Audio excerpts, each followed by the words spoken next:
안녕하세요. 저는 남편과 이혼을 할 수밖에 없었던 사연을 말해보려고 해요. 시댁에서의 사건 때문에 저는 남편과 이혼을 했습니다. 남편마저 믿어주지 않고 악몽 같은 사건을 거짓말이라고 했던 시댁 사람들과 남편. 오로지 저 혼자 싸워야만 했습니다. 꼬리가 길면 잡힌다고 결국 증거가 잡혀 모두를 경악하게 했습니다. 때는 바야흐로 얼마 되지 않은 얘기입니다. 그런데 이제는 이렇게 글도 쓸 만큼 마음의 안정이 되었습니다. 그런데 사실 아직까지 신경정신과 치료와 더불어 약도 먹고 있을 정도이므로 사실 다 괜찮지는 않아요. 이제 제 가슴속에 꼭꼭 숨겨두고 아파했던 과거의 아픈 사연을 말해보려고 해요. 저는 고아입니다. 고아여도 저는 열심히 살았고 남한테 부끄럽지 않게 살았기 때문에 저는 괜찮습니다. 단지 외롭다는 것 빼고는 다 괜찮아요. 힘들지도 어렵지도 않아요. 그런데 저만을 바라보는 남자를 만나게 되면서 결혼까지 하게 되었는데 문제는 제가 고아라 처음에 시댁에서 반대가 있었어요. 꼬집어서 말하자면 시어머니의 반대가 심했고 시아버지는 반대하지 않았어요.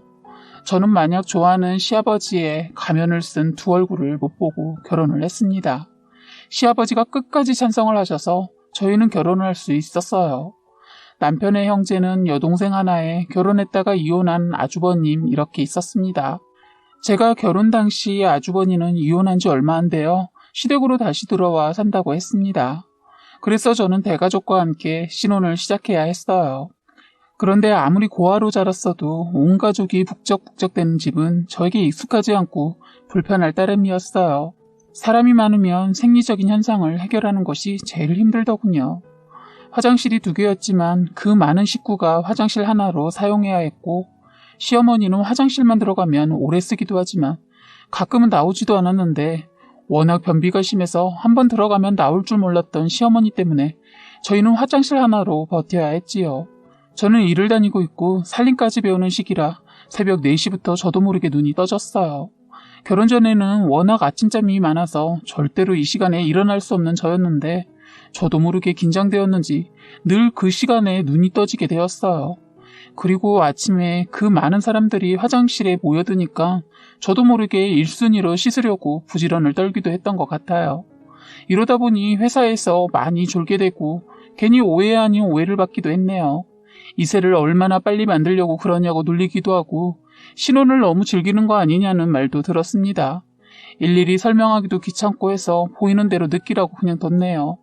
저는 하루가 너무 길고 피곤했어요. 결혼이라는 게 이런 거구나를 정말 실감했습니다. 한 달이 딱 지나자 시어머니의 시집살이가 시작되더군요.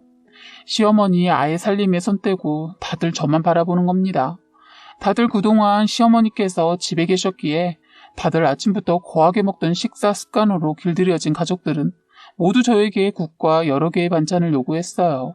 하지만 요리를 못하는 것은 아니었지만 회사도 거리가 있고 너무 바빠서 도저히 그렇게 거하게 차려주진 못하고 있던 반찬에 국 하나 끓여서 놓았더니 대뜸 다들 어제 먹은 반찬이라고 하면서 밥을 안 먹고 일어나 버리더군요. 이런 모습을 지켜보던 시아버지께서 한 소리하면서 자식들을 홍군형을 내주었지요. 그 덕분에 저는 3일에 한 번 반찬을 미리 해두고 아침에 국만 새로 끓이면 되었어요. 일 때문에 가끔은 야근도 하는데 이렇게 가족을 챙기는 것은 정말 쉬운 일이 아니었습니다. 시어머니 넉넉고 직연만 보고 도와주지 않았어요. 다행히 꼬투리는 잡지 않아서 그나마 나았고 시아버지 덕분에 그런 점에서 살만했습니다. 아버님은 정말 따뜻하고 인자해 보였어요. 그런데 그 따뜻한 모습에 가려진 악마를 조금씩 저는 하루하루 체험하게 되었습니다. 하루는 다들 약속이 있다고 식구들이 다 늦어졌어요. 그래서 집에는 저와 아버님 뿐이었습니다. 아버님은 왜 그리 신이 나셨는지 제가 퇴근하는 모습을 보자마자 신이 나서 어쩔 줄 몰라 하는 거예요. 마치 저를 엄청 기다렸던 사람처럼요. 아버님은 저의 뒤를 졸졸 따라다니면서 오늘 하루 어땠냐부터 시작해서 뭘 먹을까 그리고 밥 먹고 나서 뭘 할까 이런 질문들을 했어요. 마치 연인 관계라도 되듯 말입니다. 저는 처음으로 아버님과 단둘이 있게 되었는데 처음으로 아버님의 이상한 행동을 보게 된 거예요. 살짝 겁이 날 정도였고 이상한 기분까지 났습니다. 아버님은 한 번도 식구들 앞에서 짧은 바지를 입은 적이 없었는데 그날은 아주 짧은 정말 너무 짧다 보니 속옷처럼 보일 정도의 옷을 갈아입고 나오셔서는 제 옆을 어슬렁거렸어요. 그 전에 아버님 같지 않았습니다. 그래서 불편했어요. 다른 사람 같았거든요. 저는 순간 이럴 땐 피하는 것이 상책이란 생각에 저희 방으로 급하게 들어가려는데 순간 아버님이 제 손목을 잡더니 왜? 들어가게? 그냥 여기서 나랑 같이 있지. 그 말투며 얼굴 표정이며 너무 징그러웠어요. 마치 저를 연인 대하듯 하셨습니다. 그런데 그때 현관에서 누가 번호를 누르는 소리가 들렸어요. 그러자 시아버지, 아이씨, 이 시간에 누구야? 다들 늦는다고 했는데. 하면서 서둘러 안방으로 들어갔습니다. 현관 앞에 불이 켜지면서 들어오는 사람은 아주버니였어요. 얼마나 감사한지. 그런데 그 시간에 아주버님이 숨을 헐떡대고 있었습니다. 마치 서둘러 뛰어온 것처럼요. 들어서자마자 저에게 묻는 것이 이상했어요. 괜찮아요? 아주버님 질문에 제가 어리둥절하며 네? 네 하자 집에 별일 없죠? 하고 묻더군요. 좀 이상하면서도 그냥 넘기게 되었습니다. 그리고 나중에 아주버님이 왜 그런 행동과 말을 했는지는 나중에서야 알게 되었네요. 무엇보다 방으로 서둘러 들어간 아버님은 저와 아주버니랑 대화를 하고 있는데 그때 아버님이 평소에 입던 스타일대로 옷을 갈아입고 나오면서 말투도 좀 전에 저에게 했던 말투와는 완전 다르게 평소에 하던 말투로 아들에게 인사를 하면서 약간은 짜증이 섞인 말투로 넌 늦는다며 왜 이렇게 서둘러 왔냐? 아버지, 제가 일찍 온 게 왜 불편하세요? 왜 기분이 안 좋아 보이네요? 아니다. 쉬어라. 하면서 다시 방으로 들어가더군요. 완전 쌍둥이 두 사람이 큰 방에서 들어갔다 나왔다 하는 것 같았습니다. 황당하고 어찌나 못 봐주겠던지 저는 아주버님께 간단히 인사를 건네고 방으로 들어왔어요. 저는 그날 이후로 시댁에 혼자 들어가기가 무서웠어요. 이럴 때 고아라는 것이 참 서럽더군요. 누구한테 의지할 수 있는 가족이 없다는 게 서글펐어요. 친구에게라도 말하려고 했는데 아직은 아닌 것 같아 참았습니다. 저는 그 이후로 혼자 귀가하지 않고 남편과 아니면 가족 누구라도 있다고 하면 집에 들어가게 되었어요.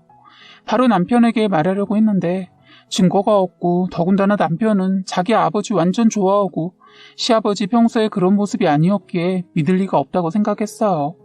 그런데 그래서인지 시아버지 그 이후로 저에게 자꾸 성질도 내면서 트집을 잡기 시작했습니다.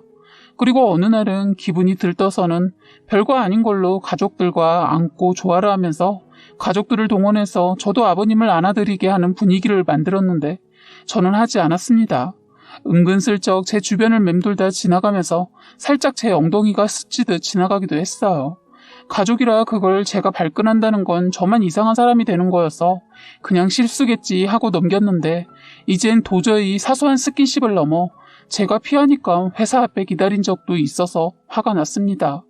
남들은 속도 모르고 시아버지 사랑이 남다르다고 부러워했죠. 저는 불안하고 무서웠고 불편했어요. 가끔은 낮에 조퇴를 하라는 식의 전화까지 걸려왔습니다. 이때부터 저는 강박이라는 병이 생겼고 심지어 방문을 확인하고 또 확인하는 병까지 생겼습니다. 문고리를 어찌나 잠그고 다시 확인하니까 남편이 이상한 눈초리로 저를 보더군요. 왜 그래? 그러다 문고리만 가져. 그런가? 그럼 우리 여기다 안에서 따로 잠글 수 있는 열쇠 하나 달자. 뭐라고? 야, 무슨 우리가 남의 집에 새들어 사는 것도 아닌데 무슨 가족끼리 방언했어까지 문을 따로 잠궈. 그건 아니지 않냐? 그런가? 그런데 정말 많이 불안해. 뭐가? 자기 화낸다고 하지 말고 내 말 끝까지 듣고 말해. 알았어. 저는 시아버지와 그동안의 아주 사소한 것까지 이상하다고 느낀 것을 하나하나 다 말했습니다. 그러자 남편이 버럭 화를 내면서 야, 너 우리 아버지가 너 아껴주는 것을 이상한 놈으로 만들어? 그것도 성추행범으로? 아니 이상하잖아. 자긴 몰라. 아버님이 나를 바라보는 눈빛과 나랑 있을 때 했던 행동을. 야, 너 진짜 미친 거 아니야? 네가 고아라 아버지 그늘에서 안 자라서 잘 모르나 본데 원래 부모가 바라보는 눈빛을 네가 오해한 거야. 너 여기서 고아라는 말이 왜 나와? 그리고 내가 따뜻한 눈빛과 개슬하게 쳐다보는 것과 그런 것도 구분 못할까 봐? 너 내가 했던 말들 내일 아버님이 나한테 어떻게 하는지 잘 봐. 하고 저는 순간 바로 나와버리고 싶었지만 정말 갈 곳이 없어서 그냥 침대에 누워 울었어요. 고아라는 말을 남편한테 들으니 너무 서럽더군요.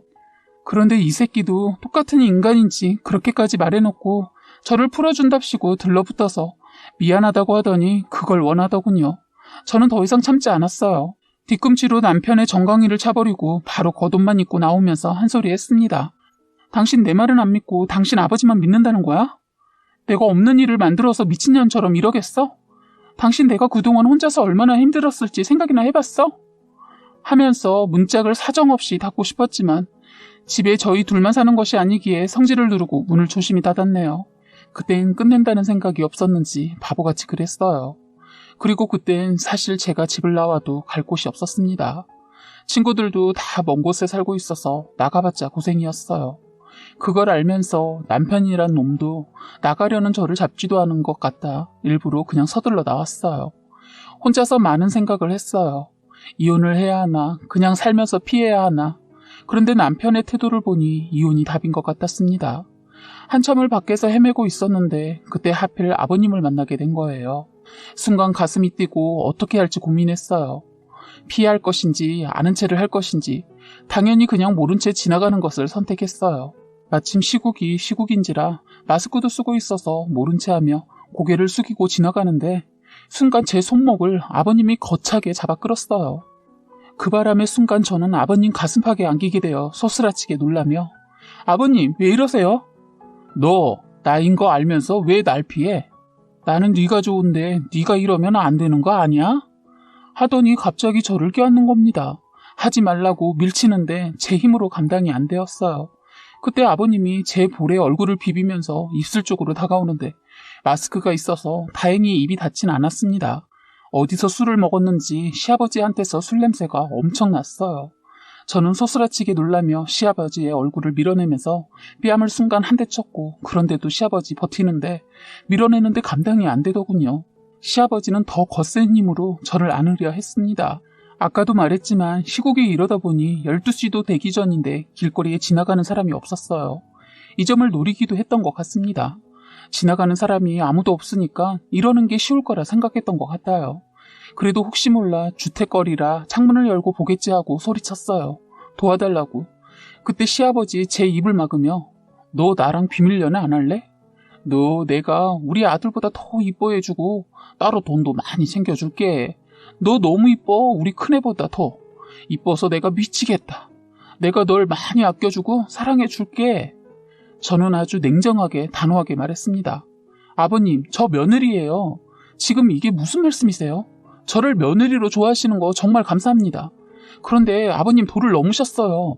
하자 아버님이 야, 내가 언제 너를 며느리로 좋아한다고 했냐? 너 바보냐? 내가 방금 그랬잖아. 사랑한다고. 넌 내 거야. 하면서 다시 저에게 달려드는 순간 누군가가 아버님의 멱살을 잡아 한 대 쳤습니다. 바로 저희 남편이었습니다. 저는 그때 순간 참았던 눈물이 나더군요. 이제야 오해가 풀리고 가족들이 아버님의 실체를 경험하게 되는구나 싶었어요. 남편은 길바닥에 쓰러져 있는 자기 아버지 멱살을 잡으며 아버지가 사람이야? 설마 했어. 아니겠지. 난 되려 혜정이를 뭐라고 했어. 근데 이게 뭐야? 짐승도 이러지는 않아. 아버지 도대체 어떤 인간이야? 얼마나 혜정이를 괴롭혔냐고. 동네가 떠나가듯이 소리쳤습니다. 남편의 소리에 주변에 몇몇 사람들이 몰려오고 불 꺼진 곳에 곳곳이 불이 들어오면서 저희를 바라보고 있었어요. 저는 남편한테 봐, 내가 말했지? 당신 아버지 이상하다고. 이제 내 말을 믿니? 너랑 끝이야. 제가 자리를 뜨려고 하자 남편이 무릎을 꿇으며 사과를 하더군요. 미안하다고, 용서해달라고, 가족에겐 말하지 말아달라고. 세상에 저 하나만 참으면 다 행복할 수 있으니까 저보고 참아달라는 거였어요. 분가도 할 거니까 그동안만 참고 기다려달라고 하더군요. 이런 상황을 보고도 자기 식구만 챙기더군요. 저는 시아버지보다 남편이란 인간이 더 소스라치게 싫었습니다. 죽어도 자기 부모 못 버린다고 하는데 제가 이놈을 버리는 게 문제 해결이 빠르겠더라고요. 저는 말했습니다. 그래? 넌 이런 인간이었어. 그에 비해 그 아들, 넌 네 가족이 우선이지? 너한테 난 남일 뿐이야. 그치? 넌 내가 이상하다고 말해도 믿지 않았고 지금도 이 상황을 어떻게 해결할까를 생각하는 게 아니라 더 부려고만 해. 나 하나만 입 다물면 다 되는 걸로 해결되는 걸로 넘어가려고 하잖아. 너랑은 끝까지 못 가겠다. 어처구니 없고 화가 났습니다. 저는 우리 이혼하는 게 좋겠다. 넌 이런 아버지도 부모라고 못 버리니까 내가 너 버린다. 아들의 여자나 탐내는 저런 쓰레기를 평생 못 보고 살지. 넌 지금처럼 그렇게 살아. 일단 간단한 짐만 챙기고 나올 거니까 저 아저씨는 네가 좀 잡아두시지. 그리고 당신 식구들만 모르지. 당신 아버지 정신병자야. 하고 뒤돌아 짐을 챙기러 가는데 남편도 포기했는지 어떠한 행동을 취하지 않더군요. 집 안에 들어서는데 조용했고 다들 자고 있어서 그 집을 나오는 것은 쉬울 거라 생각했는데 그러지 못했어요. 일이 이런 식으로 되는 걸 원한 것은 아닌데 제대로 터지게 되었습니다. 처음엔 다 까발리고 정리하고 나오려고 하다가 일단 저 먼저 살고 보자 생각이 들어 일단 나오려고 하는데 때마침 어머니가 방에서 나오면서 저를 보고 뭐라 한 소리 했어요. 넌 야밤에 그 가방은 뭐냐? 하고 친절하게도 물어주시더군요. 아, 네. 이 사람한테 제가 왜 이러는지 물어보세요. 솔직히 대꾸도 하고 싶지 않아서 뒤돌아서 나가는데 뒤통수에 대고 한 소리 했어요. 그래, 역시 부모 없는 것이라 하는 짓이 표가 나는구나. 하는데 이대로 나가는 것은 예의가 아닌 것 같아 다 까발렸습니다. 어머님, 지금 저보고 그러신 거 후회될 일을 만드신 겁니다. 뚫린 입이라고 막 내뱉지 마세요. 아니, 저것이 뭐라고? 너 지금 무슨 일인지는 모르겠지만 막 나가는 거냐? 너 혹시 이혼하냐? 네, 어떻게 하셨어요? 이제 이혼도 하는데 사실을 다 말하고 끝내야겠네요. 하는데 순간 저를 아주버님이 불렀어요. 재수씨, 그만하세요. 아주버님은 무언가 아는 것 같았습니다. 저는 이 순간을 그냥 넘기면 평생 후회될 것 같아 사고쳤어요. 아버님이 어떤 인간인지 아세요? 저를 성추행했다고요. 하자 아주버님도 제 말을 듣고는 끝내 제 입을 막지 못했어요. 뭐시? 성추행? 너 지금 말이 되는 소리래. 그 얌전한 양반이 어떻게 너 것한테... 어머님, 너 것이라니요. 저는 부모 없이 자랐지만 교육 제대로 받았고 인성 바르고 예의 바른 사람이에요. 제가 그동안 아버님한테 집안에서 얼마나 고통스러운 성추행을 당했는지 일일이 다 말해드려요? 어디 해봐라. 증거 있어? 하는데 아차 싶더군요. 집안에서 일어난 일은 어떠한 증거를 못 만들어 놨거든요. 그때 아까 일어난 일이 생각났어요. 그래요. 집안에는 증거가 없어서 저만 미친년 소리 들었는데 때마침 아버님이 법적 대응할 수 있는 증거를 그것도 길거리에서 보여주셔서 그대로 찍혔네요. 내일 경찰서 가서 다 확인하시고 그 이후에 저한테 사과를 할 거면 연락주세요. 최대한 예의를 갖추며 말을 했습니다. 쌍스러운 말이 나올까 말까 했지만 눌렀습니다. 저는 그 집을 나오려고 할 때 하필 남편이 시아버지를 부축해서 들어오고 있다가 마주치게 되었죠. 피범벅이 된 시아버지를 보고 시어머니 소리소리치며 울며 아버님을 잡아먹으려 하면서 아들한테 묻더군요. 남편은 어떤 말도 하지 않으면서 저를 보고 꼭 이래야만 했어? 하고 묻더군요. 또 저에게 탓을 하는 거예요. 저는 자기는 참 그렇다. 어떻게 말을 그렇게 해? 가장 힘들고 아픈 건 나야. 넌 진짜 구제불능이다. 네 가족 문제는 네가 알아서 해결해. 하고 저는 나와버렸어요. 그때 제 뒤를 따라 나선 사람은 남편도 아닌 아주버님이었어요. 아주버니가 그러더군요. 재수씨, 진짜 아버지가 도를 넘는 행동을 한 거 맞아요? 하고 묻더군요. 저는 좀 전에 시아버지가 저한테 했던 말이 생각나서 말해주었어요. 혹시 아주버님 개인적인 질문인데 물어봐도 될지 모르겠지만 형님이랑 사이가 안 좋아서 이혼했나요? 그냥 일방적으로 이혼을 당했습니다. 그냥 이유 없이. 그건 왜? 아버님이 아까 그러던데요. 형님보다 제가 더 사랑스럽다고. 그런데 큰애는 다루기가 쉬웠는데 왜 너는 어렵냐고. 저 이 말이 자꾸 걸렸는데 형님 만나보세요. 사정이 있었던 것 같네요. 하고 가려는데 집 안으로 뛰어들어간 아주버님은 갑자기 살림을 다 때려보시며 자기 아버지를 때렸는지 시어머니 말리는 소리가 들리고 이놈이 벼랑간 왜 저러냐고 하면서 지 애비 죽이겠네 하는 소리가 들리더군요. 온 가족 모두가 아주버니를 말리는 소리가 들리더군요. 그날 저는 시댁을 나와 방 하나 얻어 잠을 자고 그 다음날 친구가 있는 곳으로 갔어요. 저는 일단 친구 도움으로 지낼 곳을 마련하고 이혼을 진행했습니다.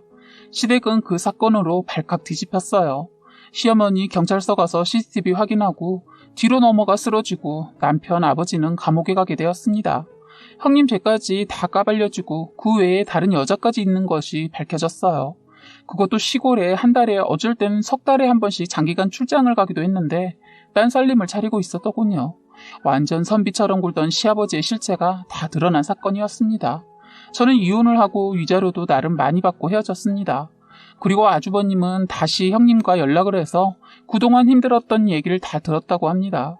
형님이 비밀을 지킨 것은 사랑하는 아주버님을 위해서 아주버님을 너무 사랑한 나머지 시아버지의 모든 행동을 다 덮어주고 아주버님의 곁을 떠났다고 하더군요.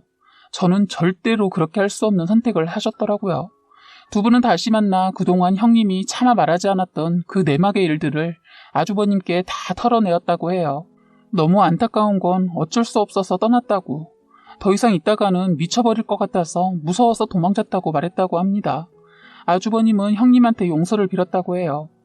그런데 살면서 그 죄에 갚겠다며 다시 시작하자고 했다네요. 그렇게 해서 아주버님은 시부모 버리고 형님과 함께 외국으로 떠난다고 들었습니다.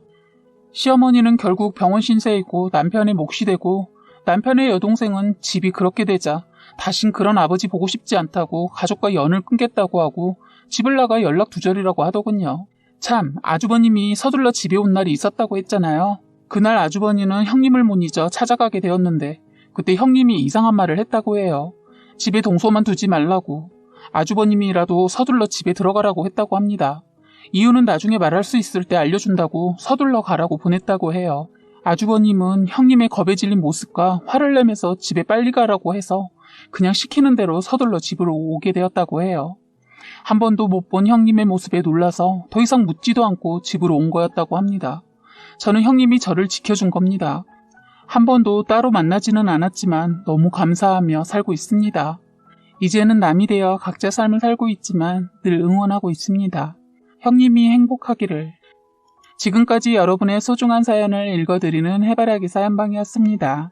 구독과 좋아요, 알림 설정 부탁드리겠습니다.